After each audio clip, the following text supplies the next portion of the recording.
Hi there. I'm making this short video just to show you how to get ready to prepare your canvas before making a painting.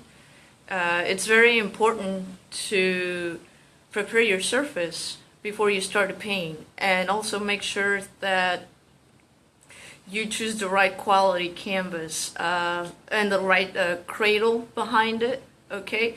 Because no matter how pretty your painting may be, if it's done on a poor quality surface, it's just not gonna shine, it's not gonna look good. And if your intention at the end is to sell it or to go to the gallery and actually show it to your gallery, show your work, it has to be presentable.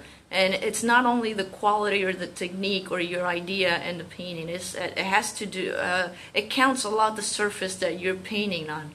So you got to make sure that you start from the beginning, you start strong. So in the end, you're going to have also a strong painting. And it'll just make also the process smoother, more enjoyable, and more pleasant. So as you can see, I already have a canvas here. It's already toned. And one thing I want to show you about this canvas is high quality, heavy duty gallery canvas. It's actually pretty thick on the sides. You can see it's pretty thick. And behind it, the cradling, it's done pretty professionally, okay? You don't even see the staples when you stretch the canvas over the wood. So I picked a good canvas to get started with this painting because I wanted to be a good painting. I want to have a good result in the end. I've also worked already on the drawing, and I'm gonna give you some tips also about the drawing. So as you can see, this good quality canvas is a cotton canvas. There's also Belgian linen, which is more expensive, but it's also even a higher quality than cotton. But cotton is average expense. So I picked this one, and what I did, it came already primed, but what I did is I double primed it with gesso. Now, there's a lot of brands on gesso. Right now where I am, it's a small town, so I don't have like a specialized art store, so I just went to Michael's and bought my own gesso, which is bought Liquitex. It's not the best brand out there, but it'll do the work. So what I did is I double primed it, and I also toned it. So when I wanted to prime it, I just poured my gesso like in one of those, you know, just this regular painting things that you get at Home Depot. And you start spreading your gesso with one of these rollers because it's just a lot faster. So you spread all your gesso all across your canvas. And then you use a synthetic brush, you know, one like this, or a bigger one, like this, just to make sure your surface is even. You know, you want the gesso spread totally even, have a completely flat surface, you don't want any bumps in it, and also make sure you don't damage your canvas, you don't want any pokes on it, because then the whole painting would be ruined, and it's just not going to be a sellable product in the end. So once you already have the gesso on it, you want to let it dry. So you actually flip the canvas against the wall and protect it. Make sure the day is not this rainy, it's not damp, it's actually dry or sunny, so it'll dry faster. Gesso is made out of acrylic, so it takes just a few minutes to dry. Make sure it's against the surface and it's back on, you flip it to the back so no dust or no insects are attracted and stick on your wet paint. So once it's dry, you go and you do a second layer. Okay, you can do as many layers as you want, but you know, I decided to just do 2. Now my second layer is toned. So what I do is I mix the gesso and I add a little bit of black acrylic. Okay, this is just regular Artist's Loft black acrylic, and you mix it to get a neutral gray background. Now the artist I'm gonna emulate here is Zorn. So he pretty much, the tones of his paintings are very well combined with a neutral gray background. So that's what I'm doing here. Also, when you do a gray background, it allows you to observe the values and get the right value better and faster, and you avoid future mistakes that's just going to slow you down in your painting process. Time is very valuable when you're painting, and what you want to make sure is not only you do the right thing and you make the right decisions, but you want to save some time. So those tips will save you time. So once it's dry and once it's toned, like you see this one, then you can start with your drawing. Now, what I use to start with my drawing is Vine, which it'll look like this. You can get it at Michael's or any art store. And this piece of Vine, what it has is, you know, you go over your drawing with it, and if you make a mistake, you just wipe it off. What it has is very forgiving. So if you're making mistakes when you're drawing, it'll allow you to wipe it off pretty fast. You know, just like this. You wipe it off. You can also use one of these rolls. You get this at Home Depot. You know, they're very cheap, and it has a smooth surface. So it'll also help you wipe off your vine.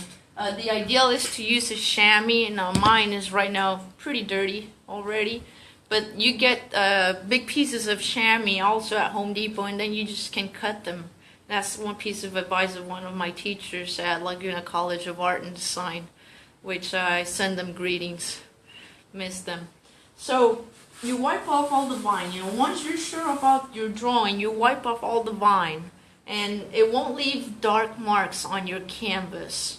Then will cause you some trouble when you want to apply the paint. You don't want to be fighting your paint against your drawing, against the marks, the dark marks of your drawing. Okay, so as you can see, I already did mine with Vine. Okay, and then what I did is, once you're sure about your drawing, once you already know that your eyes, your nose, your mouth, the whole shapes are in right proportions and they're just right where you want them to be, you continue with a graphite. This is just regular graphite, and it's a fine graphite, so it's not too harsh over the canvas.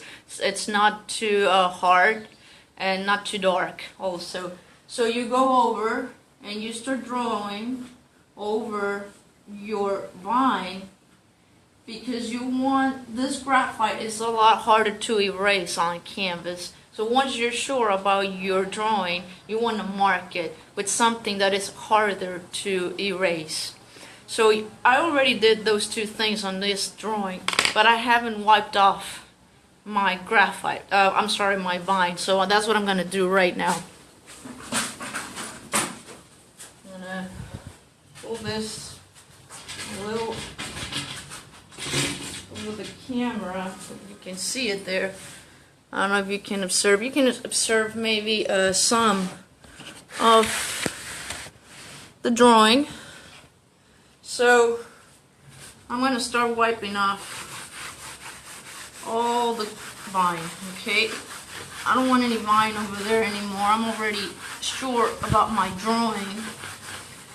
And the thing with vine is, if you start painting over it, it'll mix with your oils, and it'll give you a result that it's not desirable. It'll mix it, it'll make the oil darker. The pigment will go just darker. So I'm already wiping all the vine.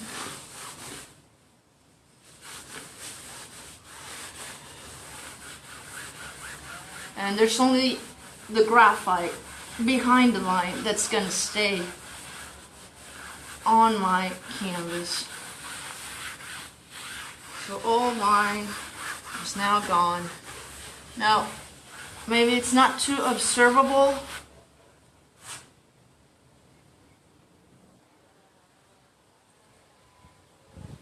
On the camera, but my drawing is still there, okay? My drawing is still here. So what I want to do next, maybe I just want to mark a little more, you know, right where the eyes square. Maybe a little more shape of the nose. There's another eye over here. Eyebrows.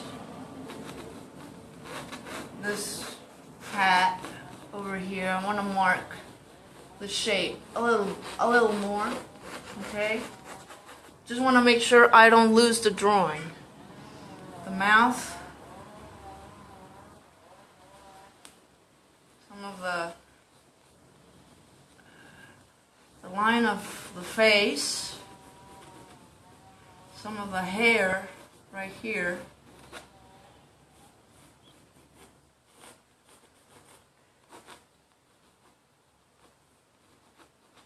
Usually making the eyes to be symmetric and make sense together takes a lot of effort. So once you have them there, you don't want to lose them. Also, to make the mouth realistic, it takes a lot of effort, observation, detail. So you want to make it look realistic. You don't want to lose it once you have it there. So that's pretty much it. Now, next thing you want to do is very important, is that you want to seal your drawing, okay? You want to seal it because when you apply paint, if you make a mistake, you want to wipe off that paint before it dries. You don't want to lose the drawing behind it. It already took a lot of effort and concentration to make the drawing right, so you don't want to lose that. Even though if you make a mistake in the paint, maybe you got the wrong value, maybe you got the wrong color, and you don't want to make a mistake. I mean, you made a mistake, so you want to wipe off what you did, but you don't want to lose the drawing. So what you do to avoid that is you mix a little bit of thinner. In this case, I'm using mineral spirits just because it's less smelly, and it cleans up the paint, and it's premium oil-based thinner. Okay, so it's still thinner. You can get this at Home Depot, and then or Lowe's, and then you mix it with shellac. Okay, shellac, traditional finish, and sealer. So this is what is going to seal your drawing over there. Okay, it doesn't. I picked it amber, but there's also a transparent one. You also get this at Home Depot. Now, what you want to do is you want to mix a solution that has six like out of this can, okay, 6 marks. You can mark it into, divide it into 6. So 5 parts will be thinner and 1 part will be shellac, okay. And then you can use something like this. You want to make sure you mix it, okay. Mixing it here, very well mixed before applying it to the canvas, because it tends to separate with a minute or so. Thinner and shellac won't go together. The thinner will go down. I'm sorry, the shellac will go down. Thinner will go up if you don't mix it. So make sure you mix it before applying it. Now, I'm going to use a synthetic brush. Where's my brush? Oh, here it is. And I'm going to apply it on the drawing, okay? So I dip it into the thinner and the shellac.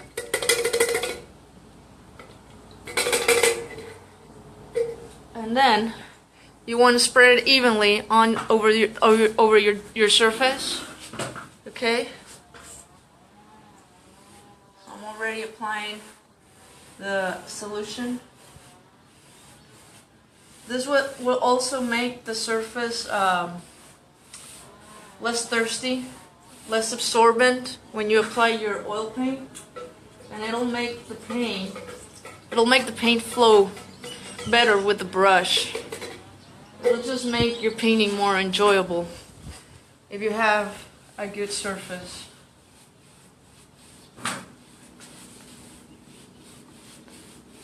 A good flat surface. And we'll put a little excess on.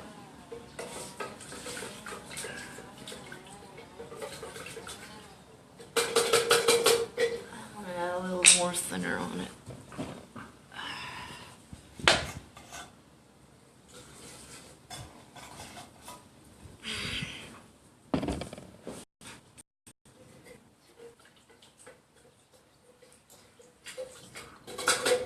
Okay. Yes, shellac. That's okay. It'll dry and then I'm going to paint over it anyway.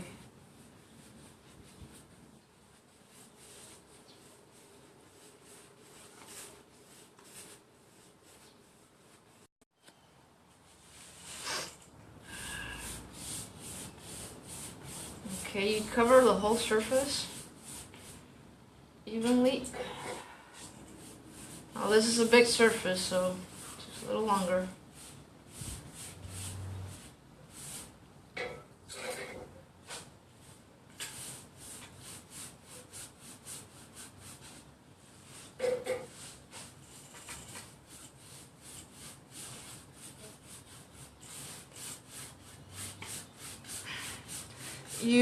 My recommendation is do it outside, because there's going to be a strong smell. You don't want all those gases from the thinner to be released inside your room or your studio. So make sure you do this outside. I already start feeling that smell.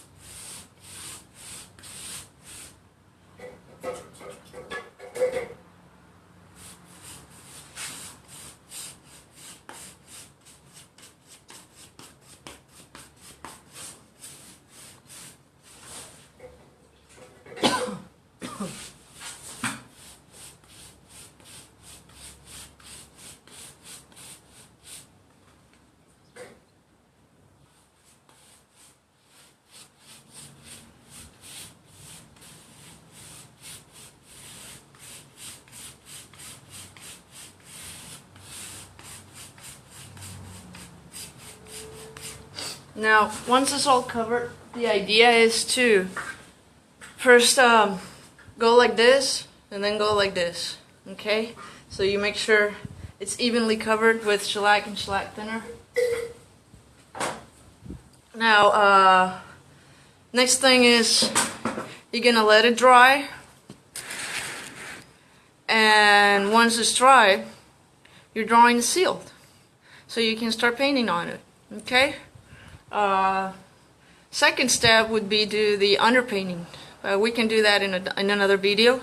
I just wanted to make to show you really fast and easy the steps and the tips to prepare your canvas before you do a painting, which is equally important as the quality of your painting, the quality of your surface. Also, this is like super stretched. The canvas is really stretched, so you can feel the tension.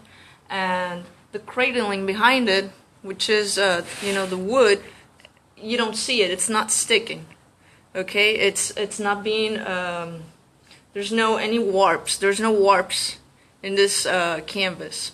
So you want to make sure it's completely flat, completely stretched, and then you want to make sure that the surface and the priming is also completely flat, and your solution of shellac and shellac thinner is distributed evenly in your surface, so you can seal your painting, your drawing. I'm sorry. So that's it for today. I hope you've enjoyed this, and if you find this information valuable, please like it, share the video. Hope you can learn more about it. This is what professional painters do, and I was taught this at Laguna College of Art and Design. Well, sorry for the interruption. My connection might not be the best here where I am. But thank you for watching the video. See you next time.